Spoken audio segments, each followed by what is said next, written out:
नमस्कार। आपकी वफ़ा हमेशा मुझ पर उधार रहेगी।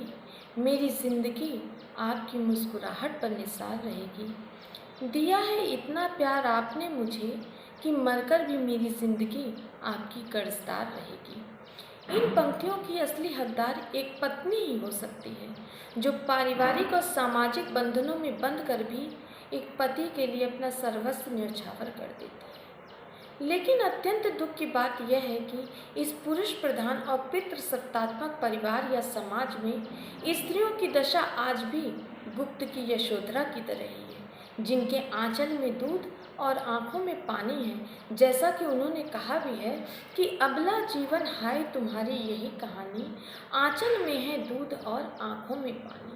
मेरी आज की कहानी एक ऐसी स्त्री या पत्नी की है जो पति की सेवा करने में ही अपना सर्वस्व न्यौछावर करती है और उसी में अपना परम सौभाग्य मानती है। वह कहानी है जैनेन्द्र की पत्नी। पत्नी शब्द सुनते ही पुरुष वर्ग के मन मस्तिष्क में एक स्त्री का परंपरागत ढांचा तैयार हो जाता है। किसी के लिए पत्नी सहधर्मिणी है, जीवन संगनी है, जीवन साथी है, तो किसी के लिए पत्नी पैर की जुत्ती। और एक अगर औसत नज़रिया निकाला जाए तो हम ये पाते हैं कि भारतीय समाज में स्त्री का प्रथम कर्तव्य या परम कर्तव्य पति की सेवा करना, बच्चे पैदा करना, उनके वंश को चलाना, पति के अत्याचार को चुपचाप सह लेना ही माना जाता है और इसी में पत्नी का परम सौभाग्य भी समझा जाता है। और एक स्त्री को भी यह पता है कि उसके सिवा उसका कोई नहीं है, उसके सिवा उसका अंतिम गंतव्य स्थल वही है। इसका मुख्य कारण यह भी है कि स्त्रियों को प्रारंभ से ही यह शिक्षा दी जाती है कि एक पति ही उसका सब कुछ होता है, पति कुछ भी करे वह ईश्वर के समान होता है, उसके अत्याचार को सहने में भी सुख की अनुभूति करना चाहिए। मैंने एक फिल्म देखी थी नसीब अपना अपना, जिसमें देखा था कि उसकी पत्नी इस सुंदर होते हुए भी स्मार्टनेस ना होने की वजह से वह पति द्वारा परित्यक्ता थी, क्योंकि माँ बाप ने उसकी शादी एक गांव की लड़की से करवा दिया था। पर स्त्री से संबंध होने पर भी यह जानते हुए भी वह स्त्री सब कुछ अपने पति पर न्यौछावर करती है और उनकी सेवा करती है और मन में कुछ भी मलाल नहीं करती और गाना भी गाती है कि भला है बुरा है जैसा भी है, मेरा पति मेरा देवता है। यह इस पुरुष प्रधान समाज की इस जड़ पकड़ ली बातों को दर्शाता है, जिसमें एक स्त्री का सिर्फ एकमात्र सहारा पति ही माना जाता है, उसको कभी भी स्वावलंबी बनाने की शिक्षा नहीं दी गई है। मैं मानती हूँ कि आजकल के समाज में थोड़ी बहुत स्थितियाँ सुधर गई हैं, लेकिन फिर भी स्थितियाँ अगर देखी जाएं तो पहले से और अधिक गंभीर हो गई हैं और दूसरा रूप धारण कर चुकी हैं। मेरी आज की कहानी जैनेन्द्र की पत्नी है, जिसमें इन्होंने एक स्त्री पात्र के माध्यम से समस्त समाज की पत्नियों या स्त्री की मनोदशा का वर्णन किया है। तो चलिए उस कहानी को सुनते हैं जिसका शीर्षक है पत्नी। इस कहानी के दो प्रमुख पात्र हैं, सुनंदा और कालिंदी चरण। सुनंदा कम पढ़ी लिखी स्त्री है जो पति की सेवा करने में ही उसके परिवार की देखभाल करने में अपना परम सौभाग्य समझती है। कालिंदी चरण स्वतंत्रता सेनानी है जो देश को स्वतंत्र कराने में अपना योगदान देने का प्रयास करता है। वह पुरुष के अहम भावों से भरा हुआ है और सुनंदा का पति है। तो चलिए कहानी सुनते हैं। कहानी का प्रारंभ शहर के एक मकान से होता है जिसमें एक स्त्री रसोई घर में अंगीठी के पास आग जलाकर बैठी हुई है और रात के 12 बज गए हैं। पति प्रातःकाल से घर से बाहर निकला हुआ है और अभी तक आया नहीं है। वह चिंता में मग्न है। कुछ दिन पूर्व ही उसके एक पुत्र का निधन भी हो गया। वह उसकी सोच में डूबी हुई है। तभी उसे ख्याल आता है कि अरे आग तो बुझने वाली है। वह लाकर कोयला आग अंगीठी में डाल देती है। काफ़ी देर होने के पश्चात वह सोचती है चलो रोटी बनाकर रख लेते हैं, और वह रोटी बना लेती है। तभी कुछ समय पश्चात उसका पति 3 मित्रों के साथ घर में प्रवेश करता है और आपस में बहस छिड़ी हुई है। भारत माता को स्वतंत्र कराने की किस प्रकार से की जाए, हिंसा हिंसा की, हित अनहित की बातें हो रही हैं और बहस करते करते रात के 1-2 बज जाते हैं। तब वह कालिंदी चरण रसोई घर में आता है और कहता है, मेरे साथ 3 मित्र और हैं, क्या खाना मिल जाएगा? स्त्री चुपचाप रहती है और कुछ नहीं बोलती। कालिंदी चरण भी चुपचाप सुनकर बाहर कमरे में चला जाता है और अपने मित्रों से कहता है, लगता है सुनंदा की तबीयत आज खराब है, होटल से ही खाना मंगवाना पड़ेगा।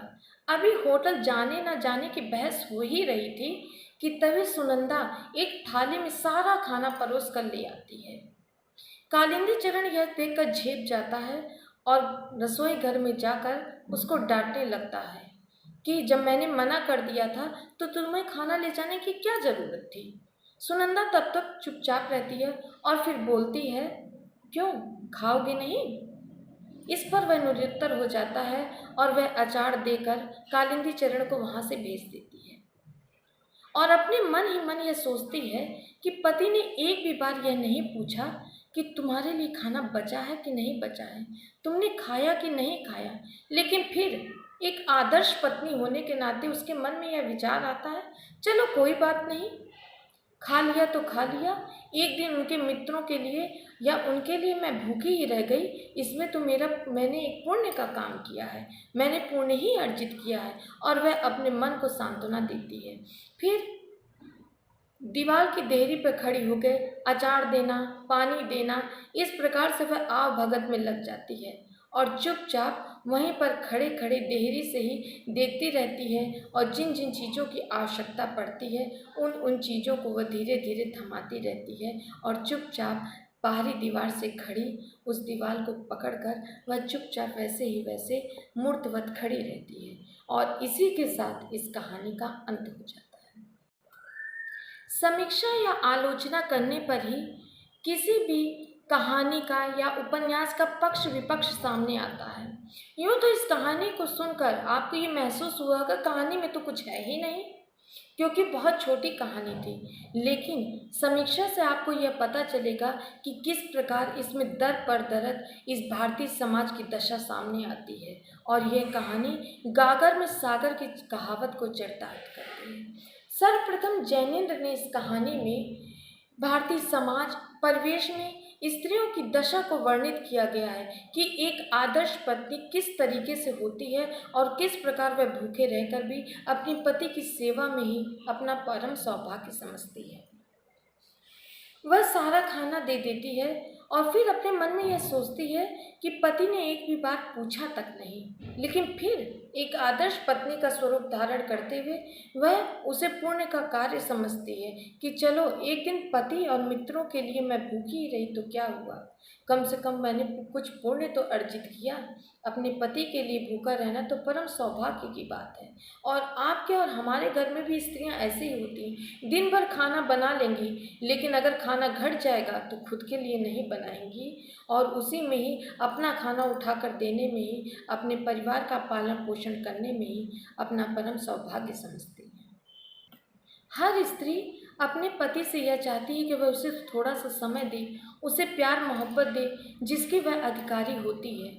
सुनंदा ये अपने मन में सोचती है कि मैं भले कम पढ़ी लिखी हूँ, लेकिन जिस तरीके से मेरे पति अपने मित्रों को इन स्वाधीनता की बातों को समझा रहे हैं, बुझा रहे हैं, उस तरीके से अगर मुझे भी समझाते तो शायद मुझे समझ में आता।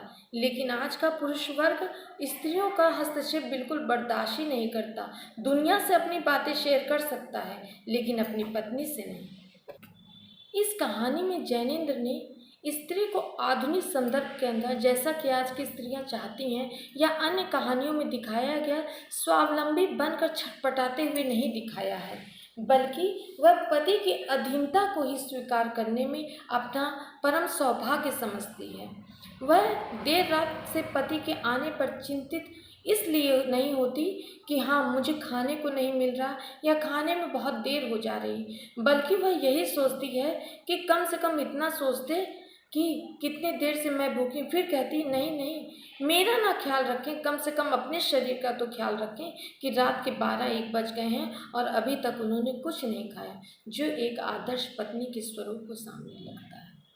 जैनेन्द्र ने आज के पितृसत्तात्मक समाज पर भी कुठाराघात किया है कि यह इतनी जड़ पकड़ ली है समाज में, इस पुरुष प्रधानता ने इतनी अपनी जकड़न फैला रही है, अपना इतना पैठ बना ली है कि आज स्त्री भी उसी प्रकार सोचने के लिए अभिशप्त हो चुकी है।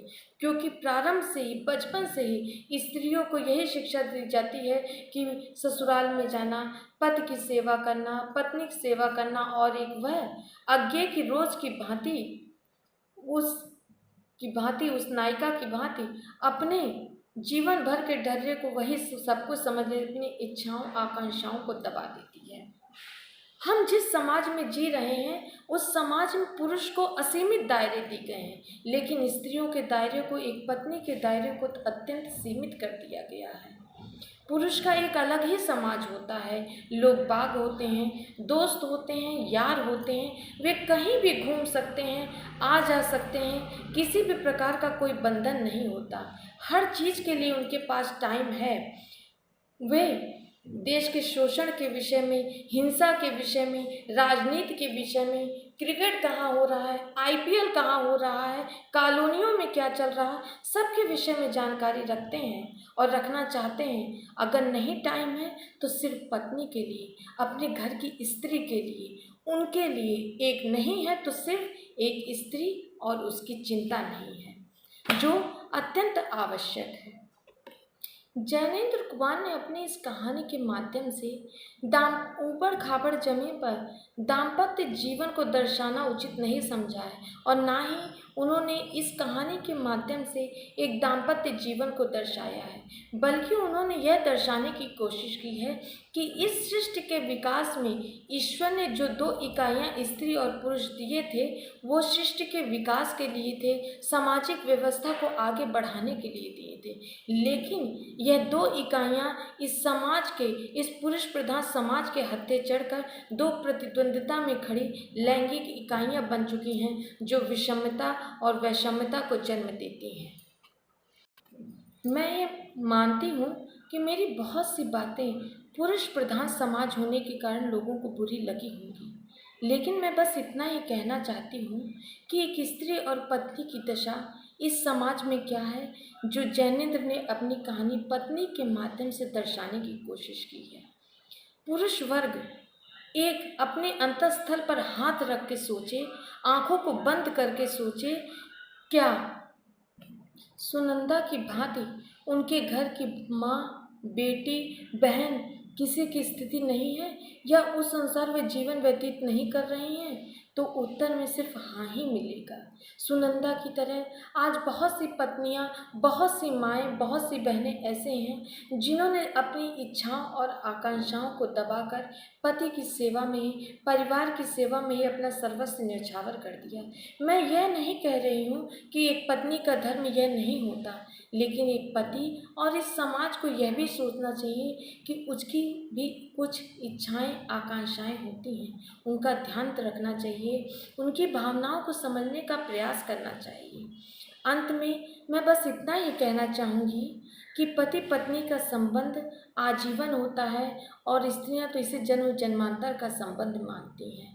तो इसीलिए कहा गया है, कोई टूटे तो उसे सजाना सीखिए, कोई टूटे तो उसे सजाना सीखो, कोई रूठे तो उसे मनाना सीखो। मिलते हैं रिश्ते मुकद्दर से, मिलते हैं मुकद्दर से ये रिश्ते, बस उन्हें खूबसूरती से निभाना सीखिए। अगर मेरी कोई भी बात आपको बुरी लगी हो तो उसके लिए मैं आप लोगों से क्षमा प्रार्थी हूँ, और इतना कहना चाहूँगी, यदि आपको मेरा वीडियो पसंद हो तो प्लीज़ इसे लाइक, शेयर और सब्सक्राइब कीजिए। धन्यवाद।